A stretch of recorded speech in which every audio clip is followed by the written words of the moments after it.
for being here. Yes, the ISIS Clinton Zimmertel thing was fun for me for a few days. There is a lot of interest in the subject of female fighters now. It's something that I've been working on for a long time. I'm Tamil Sri Lankan American, and Tamil women have sort of been at the center of my work. Almost everything that I've done in my career has revolved around Tamil women. Most of you know there's a civil war in Sri Lanka, which ended in 2009 between the Liberation Tamil Tigers and the Sinhalese government. And in this war, Tamil women were Asians, they were victims, they were sort of everything in between. And I have tried sort of to get at what it was that was driving them, but also what was shaping sort of the contours of their lives. At a time there was peace, I was sort of a long tourist trying to rediscover my roots and being there in an orphanage teaching young girls. When the tsunami struck, I was an aid worker working with these women to rebuild schools and clinics. And when the war resumed, I was watching these young girls who I'd worked with take up arms, and I sort of studied why for my PhD. And then when it ended, I decided, I had to figure out how to be an advocate and go to the UN and the State Department and find out how they let all these things happen to Tamil women. And sort of through it all, I've been trying to write, to insert the experiences of these women into various discourses, policy discourses, academic discourses, narrative nonfiction for a bigger audience. And it's really sort of the failure of all of my efforts that drives my work today. There's a deep sense of frustration that after 15 years of trying to get at these Tamil women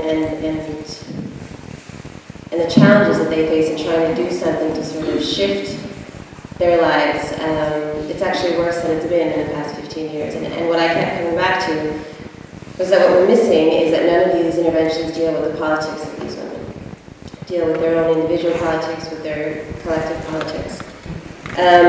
So there's a lot of assumptions that we make about women. There's two big ones. One is that they're more peaceful than men, and even though people don't say that as much anymore because it sort of sounds silly to say, it is sort of underlying this moral outrage, right, when we think about women in ISIS and women fighters everywhere, right?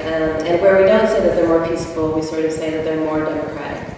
They're more likely to be democratic than men are. Second is that when women are involved in violence, we consider them sort of pawns of a patriarchal rebellion, right? They're just sort of cannon fodder for a man's movement. They're not really sort of agentive actors in their own right within these movements. And if you look at the involvement of women in violence, they've been 30% of movements in Eritrea, and Nepal, and Colombia, in places all around the world. So the women of ISIS come out of a relatively long tradition of women being a part of these movements. I think even when I talk about women in violence, it's hard sometimes to, particularly to the media, to understand the connection of women in violence. It becomes much easier when you look at women who we assume to be very peaceful, right? You take someone like Aung San Suu Kyi in Myanmar, who is assumed to be the sort of idol of peace that we should all be gathering around, and also subsequently supposed to be a model for women's rights. And we look for the violence in her politics, and we take her seriously as a political actor and what she's done to the Rohingya community, even if not overtly, but has implicitly supported a lot of the violence against the minority community there. So if we can't see women as violent actors, at least start to see women who are supposedly peaceful, to see the violence underlying what it is they're doing. And the problem is that we are unwilling to see the politics of these women, right? And a lot of that is that we're missing their life histories. In the recent news, we've had a lot of women in these extremist moments, right? And you have this big moment where she tries to kill everybody, or she blows herself up in a hotel, or she's in the Paris attacks in the grocery store, right? And we wait for this moment of extremism, and then we look backwards into her life looking for meaning and motivation and what could have caused her to do this. And when we do see her, we sort of read her politics through the men around her, right? Through her boyfriend, through her husband, through whoever she was connected to. The problem is that we didn't ask the questions in time. You can't ask the question after this moment has happened, right? What is it? What was the meaning behind it? What was the motivation? If you take someone like Sajid al-Rishawi, who was a failed suicide bomber in Jordan recently, and ISIS asked for her to be released in exchange for a Jordanian pilot. And everybody was asking sort of why would ISIS bother asking for her release? One of the reasons is that she becomes sort of a symbol, right? I mean, all around movements have to create something for people to believe in, right? It has to be an all-inclusive movement, and what ISIS is doing is hoping to create a caliphate, an Islamic State, right? And they have to symbolize that this is for everybody, for men and for women. So she becomes a symbol. And the other aspect of it is that women are very strong in terms of the national memory, right? Moments of violence by women tend to stick in the minds of a collective memory, right? So if you take the Tamil Tiger, the suicide bomber who killed Rajiv Gandhi in India, and blew him up at sort of a rally. He was a very popular politician in India. That moment has stuck in people's minds, and what it does is that it then puts internal pressure on the regime because the population starts to ask, how were you involved in this? Why did this happen in our country? And this woman and this moment, similarly in Jordan, the suicide bombing that this woman was a part of and she didn't die at the hotel, creates sort of an internal questioning from the community. What happened? How did this woman get in? What is Jordan's role in allying and training some of the rebels? So she becomes a very, very important symbol. Who is she is very interesting. In the media they kept asking, well, who is she? And it was really, if you do sort of research into who she was, the most that you can get publicly stated about her was that she worked at a vegetable stand. Everything else about her was that she had 3 brothers and that her husband was in the movement and that, she was connected to a family member, a man who was in Al-Qaeda. But everything that was written about her was about the men around her rather than herself, right? And they talk about the man who she married to do the suicide bomb in Jordan. She married him like 2 days before they were meant to do this attack. So in all likelihood, she wasn't doing it because of him. He was sort of a vehicle to her own political moment, to her own political agency. And even somebody who had lost someone in that attack, she's a Middle Eastern editor, she went looking to find out more details about this woman's life. And nobody would let her see her, let her interview her, get the actual story. She wanted to find out what happened and why this woman had done this that had killed her uncle. The question of why did she do it, it's a big question with female fighters. One of the big questions I get asked a lot is about suicide bombers, because that's, again, this sort of shock and awe moment, right? When people see suicide bombers, it's very to see a woman who straps something on and she's pulling herself up. A lot of the women who study this, particularly in the US, are more on the security studies side, right? So it's really about creating this woman as a threat to you. There are books written called Bombshell and this type of thing. To me, if you look at suicide bombers, most of the women that I interviewed, a lot of women in the Tigers applied to be suicide bombers and were rejected from being suicide bombers, right? But when you interview them, almost all of them said that this was a choice they made in how they chose to die, not how they chose to live when they were entering the movement, right? So your big problem really is, why are so many women suicidal? Not suicide bombers, that's just the means by which they did it. Most of them were going to die and they knew they were going to die. And it really, I think there should be, and I think there is sort of evolving research on this aspect of violence, right? Why is it that the distance from violence is okay for us, but this sort of intimate violence is what incites outrage, right? When you see a knife in someone's throat, or when you're talking about rape or suicide bomb, something close to the body, it really sort of elicits this reaction, right? But if you're dropping a drone on an entire wedding party, that doesn't quite, that distance allows you to not sort of feel that moral outrage in the same way. So my own work sort of looks at the life histories of these women, right? Believing, which I do, that these questions that you're asking, why did she do it, who is she, can't come from that moment of extremism. It has to come from understanding her lifelong experiences as much as possible. Obviously it's difficult to get everyone's entire life story, but as much as possible going into depth about these.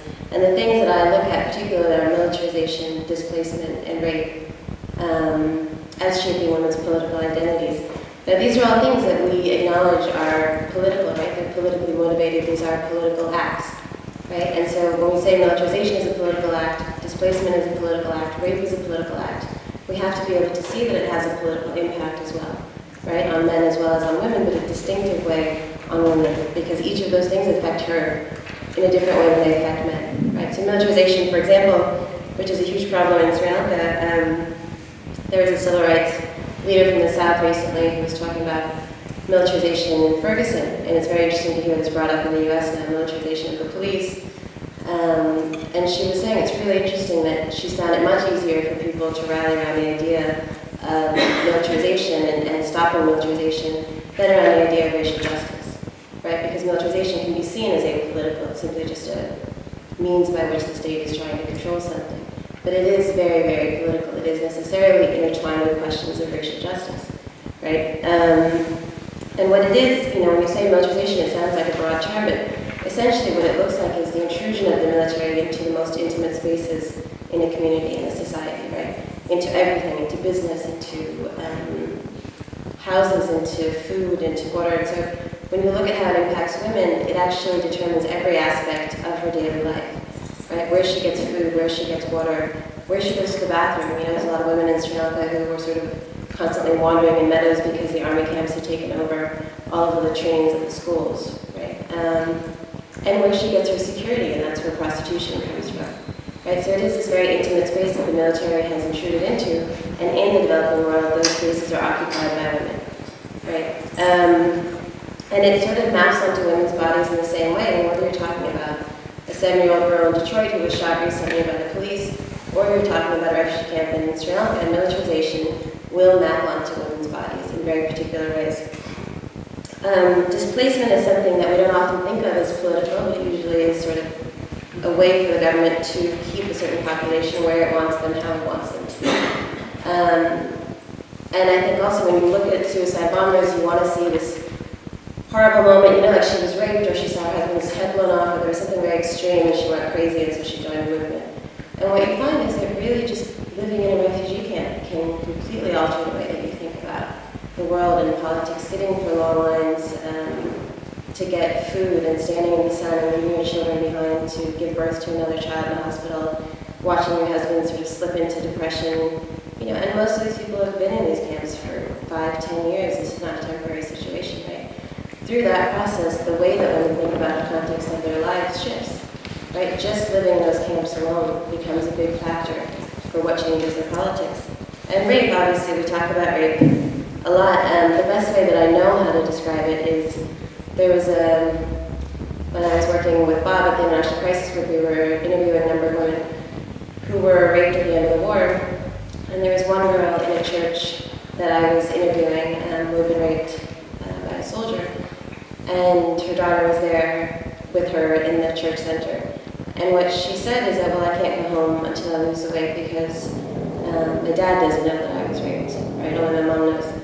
So she's now outside her family, and she says, well, I can't go back to the village because I'm an ex-combatant, and if I went back, the military would start looking for me and it would disrupt the whole village, so I don't want to do that to them. So she's outside the village. If she goes back into the community, I've met a few girls who are just sort of sitting in the backyards of homes and not going anywhere because they go to weddings, they're bad luck. If they go to birthday parties, they're bad luck, right? So she's outside the community. And then she's a Tamil, she's a minority, she's marginalized, so she's already outside the state. So she's living out here in this space of sort of extreme marginalization, and of all the extremes that we care about, we don't really care about that extreme. Nobody talks about it, right? And that is the position that she's in now, living in this space of extreme marginalization. It's going to change the way you think about everything, right? It's going to change the way you think about your life, your neighbor's life, your child's life, your community's life. And then torture. There was a U.S. Senate report recently on the, I'm sure everybody read it or heard about it, on the U.S. torture methods and how often the U.S. uses torture. What's fascinating is that in this 300-page something document, there's not one woman mentioned. And maybe the assumption we should be making is that the U.S. doesn't torture women as a policy. I'm not sure that that's true. There's not a lot of evidence to the contrary, but we do know that the U.S. Allied with a number of countries in this sort of global network of torture that did routinely torture women, Sri Lanka being one of them, Jordan and others, where there's plenty of evidence that they did torture women. Again, going through that process of torture, not going to not shift how you think about things, A lot of the women who I met who had come out of torture we're on the one hand very broken and on the other hand very angry. And that's sort of, probably similar for men and women, but the type of torture obviously is a little bit distinct for women. And so what are our sort of interventions here? How do we deal with this? What are we doing right now? A lot of things right now are centering on this countering violent extremism narrative that policy groups and governments are talking about. And the Jordanian government actually recently called in a number of us to talk about, how they can better engage in countering violent extremism. And, the ambassador said, well, what can these young people do? Like, we don't want to talk about what governments can do, but what can they do? What can the young people do? And the whole point is nothing. They can't do anything. That's why you're seeing radicalization. They have no sort of agency over their own lives because of the structures you've put in place. And the other aspect is that there is no gendered element to this. Countering violent extremism doesn't distinguish between men and women. In fact, it largely overlooks women. It mostly focuses on young men. There was a vice chair of the UN Millennium Development Goals recently who was all sort of up in arms because she had seen these new statistics, right, that there was young men being born all over the world. And she's showing these statistics and she said, look at all the countries that these young men are being born in and what the percentage is, and this is terrifying. And it was just shocking to me that birth rates were terrifying to her on the one hand, and that all of a sudden, we've become afraid of the birth of young men. And that's what we're basing UN policy on. And again, not looking at what's happening to young women in these contexts, right? On the humanitarian side, I was a humanitarian worker for 10 years, so I say this from having a good amount of experience doing it myself and seeing the failures firsthand.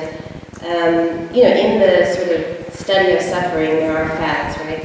And right now, women's issues are the fad. That is, we're just coming out of the Committee on the Status of Women at the UN.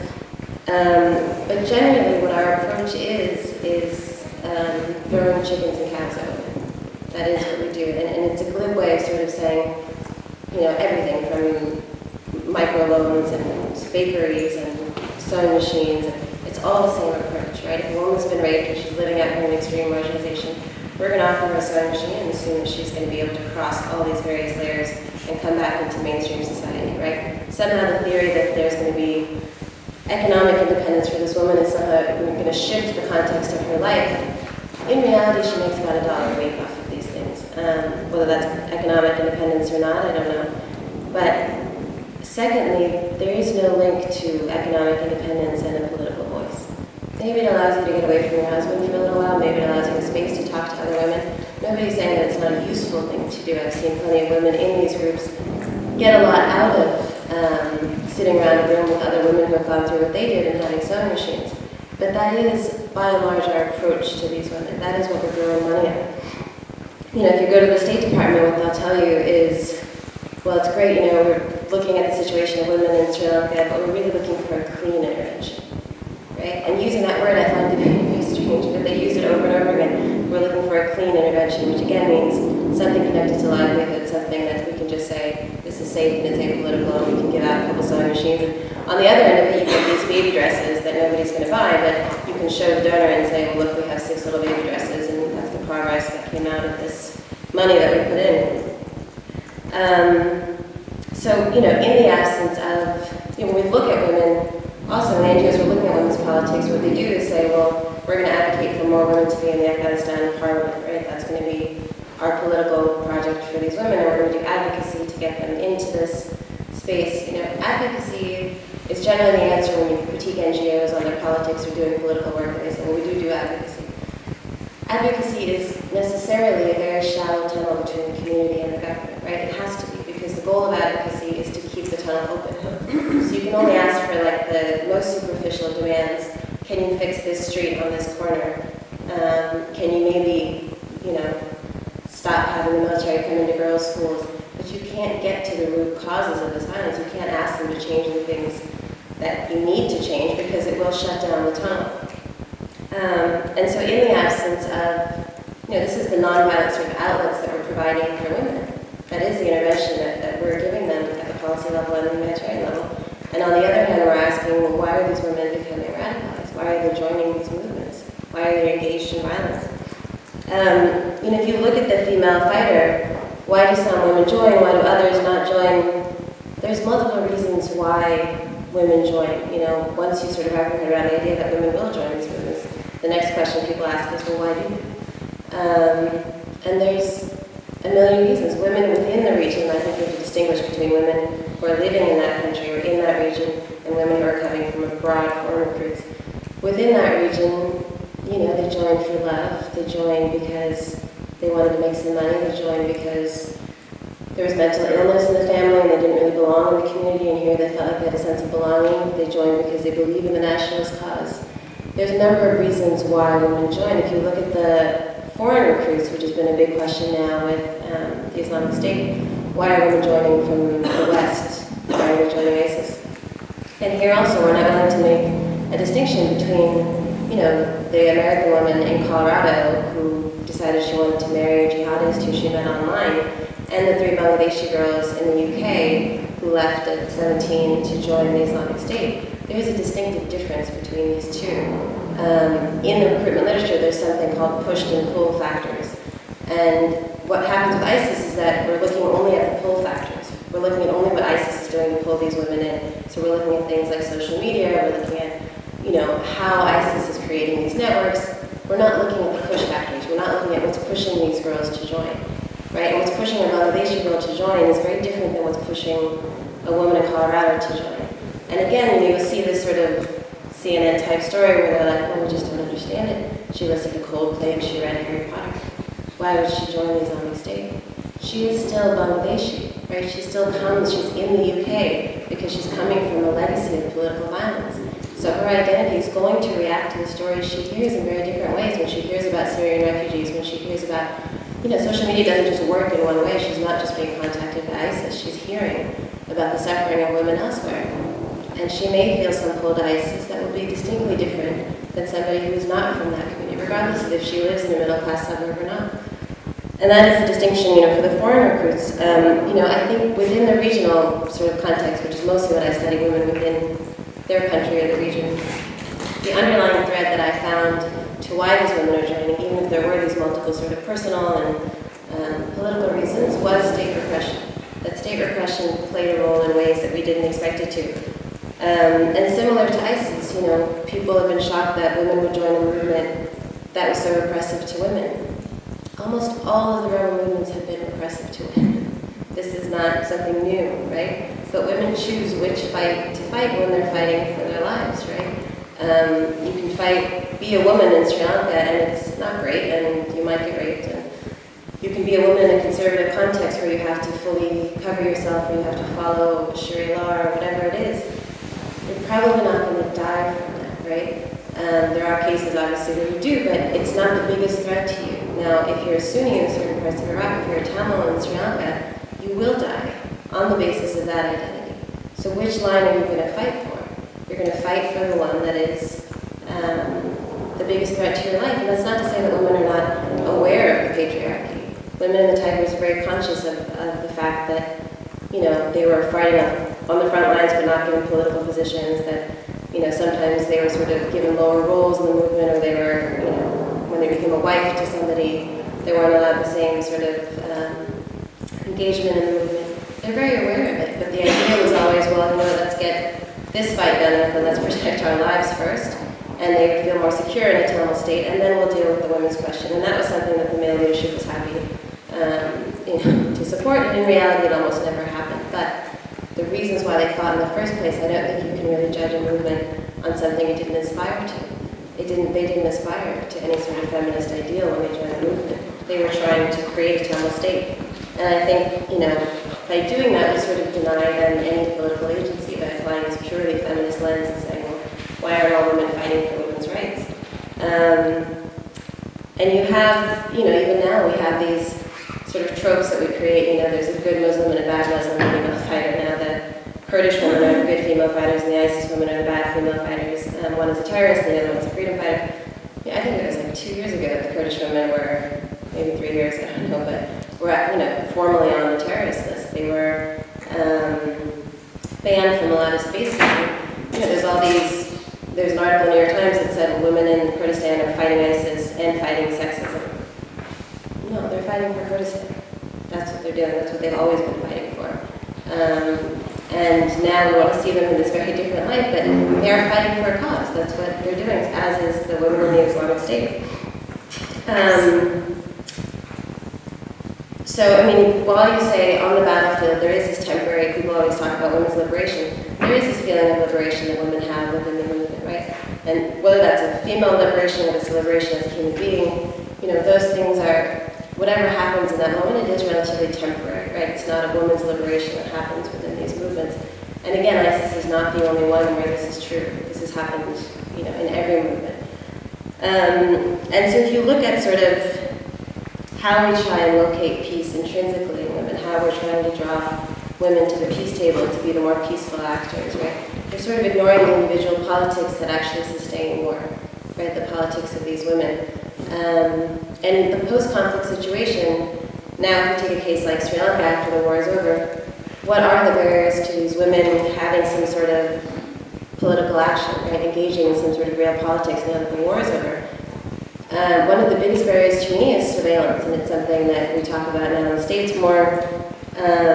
But you have this pervasive fear psychosis, right? Where people are afraid to, you know, someone told me once that they're afraid to talk, they're afraid to listen, they're afraid to see, that you only survive here by being deaf, mute, and blind. And you'll have the soldiers, the government soldiers in tunnel areas who tell you, you know, well, we know, we're very private, we know what everybody eats for lunch. That's how deep the level of surveillance is, and what it does is it breaks the ties between people, it breaks the trust, it breaks the community apart in a way that political action and political mobilizing is virtually impossible. One of the most disturbing things, you know, recently that I heard was these young girls who had been raped in detention, and there was like 10 of them, and they were kept in a small room, and they were each sort of, you know, raped and they went back to the room. They were all staying in the same room, but the most interesting thing was that none of them talked to each other about what the experience was. None of them said anything to the other person about it. That's how strong the surveillance was. That's how much it had gotten into their own psyches. And how do you overcome these barriers? You know, it's not all horrible, but there are ways to sort of overcome some of these political barriers. You know, when you think, a lot of it is the language, I think, when you talk about women. Now, in the aid world, they've gotten better about not saying victim, they say survivor.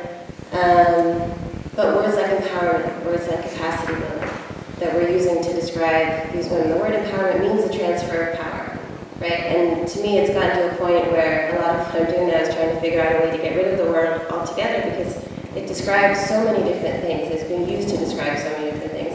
It can't possibly mean anything. And if you asked an NGO, how are you actually shifting the politics around her so that she has more power, they probably wouldn't be able to answer that. And the assumption is also that if we're transferring power from us to them, she doesn't have any power, right? Which means she doesn't have any politics, which means there is no political action that we expect from her, right? So a lot of it, I think, is the language. It is about rethinking political power as well. You know, I just finished this report with the UN on Afghanistan, and there was just such a huge focus on the success of getting so many women into the parliament, you know, and into other spaces that are institutionalized, but they're institutionalized in relatively corrupt patriarchal systems where even the men can't get anything done. So whether this is a space for women's politics, I'm not sure that this is what we should be focusing on, you know, changing the laws on sexual violence internationally. Okay, but if you take it to Sri Lanka and the president is appointing all of the judges in the Supreme Court and he doesn't like the ruling and it doesn't pass, you know, these things from the outside are not quite fitting in the lives of these women. You know, there are things in Afghanistan, the community development councils, where you've seen really, really good progress of women sort of engaging in the serious issues around them. The idea is not that if you allow women to mobilize politically, they're just going to talk about women's issues. It's very likely they're going to talk about militarization, they're going to talk about separatism, they're going to talk about a number of issues facing their lives. What does justice look like? You know, we're placing a lot of stuff outside the country now in Sri Lanka, you know, war crimes through the International Criminal Court or through the UN or war crimes investigation.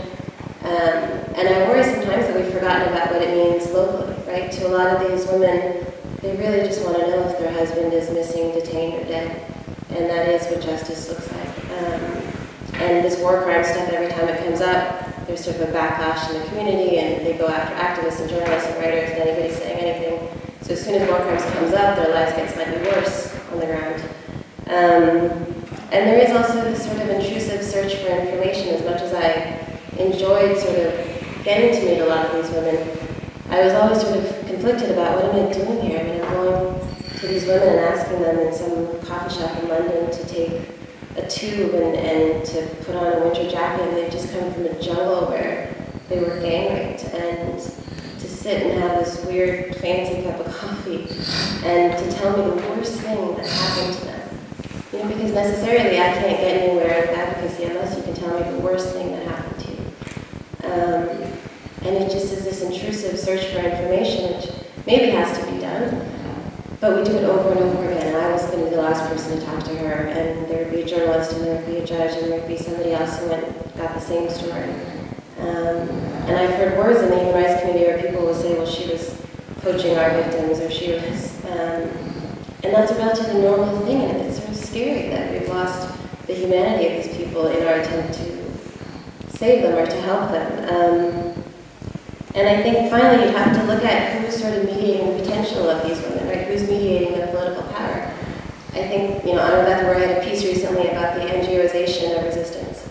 And I thought it was very good, you know, how are NGOs sort of blunting the edges of resistance, right? How are they mediating the political power of these women? And in Afghanistan, you see it very clearly. There was this imperialist feminist approach that came in with the military, and then the NGOs essentially established themselves between the women and the government as the mediators, right, of their voices. How is the aid world a part of this, right? I mean, there's been all these films now on sex trafficking in Cambodia. I mean, it's the cause du jour is sex trafficking. And I commented on a film recently where they had this girl who was being trafficked in Cambodia, and she was living in this area, and they said, well, you know, these men come, and they come for 2 or 3 months, and she goes with this Western man, and he comes for 2 or 3 months. Who goes to Cambodia for 2 or 3 months? What kind of profession goes to Cambodia for 2 or 3 months? It's aid workers who go to Cambodia for 2 or 3 months. Right? But this is something we don't want to talk about. The fact that NGO workers themselves are the ones who are sleeping, or board members, or whatever it is, with young girls in these countries, and then giving money to their villages so they don't have to feel guilty about it, and going back to check on them so their wives don't really know what they're doing because they're working on villages. And this is a relatively normal thing in the aid world.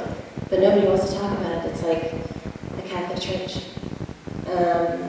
But this is a reality affecting these women's lives, and if somebody asked me why I wouldn't have talked about it before, it's because it's not about me losing my job. If I'm working for somebody who I know is sleeping with young girls in the country I'm working in, but I'm also the reason that the Tamil people in that area, Tiger Control Territory, are getting $1 million, right? For the first time they're actually getting aid because I'm getting it to them. Am I going to take that money away from those people by saying something? Probably not. So it's not just about you losing your job. It's not the whistleblower thing. It's about taking this money away from these girls. And I think, you know, when you're talking about political action, I've recently, you know, got to go to a writer's workshop with Kimberly Crenshaw, who was one of the people who started talking about intersectionality. And she read this essay that I've been working on for years and years. And it was about the 10 years of work in Sri Lanka and these women's lives. And she read it, and I was really nervous because she's sort of a very, very harsh critic. And she said, well, I loved it. It was beautiful. It was like a movie, and I felt everything. And then I had the complete opposite reaction.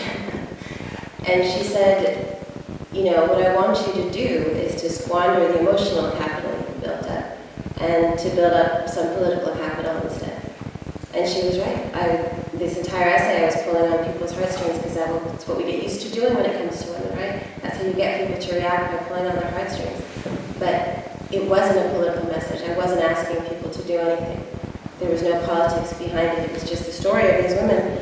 And I think, you know, whether you're talking about sort of sexual assault on campus or prostitution in Sri Lanka, it's all being driven by the same underlying state repression, right? And so there is a way that we can have a sort of commonality of politics that we could all be talking about, we could all be asking for. And so I'll just end with, you know, the little we do know about this woman who was killed by the Jordanians after ISIS didn't release their pilot, Sajid al-Rashadi, is that her family members were killed by the U.S. military intervention in Iraq. So she was killed last week by the Jordanians after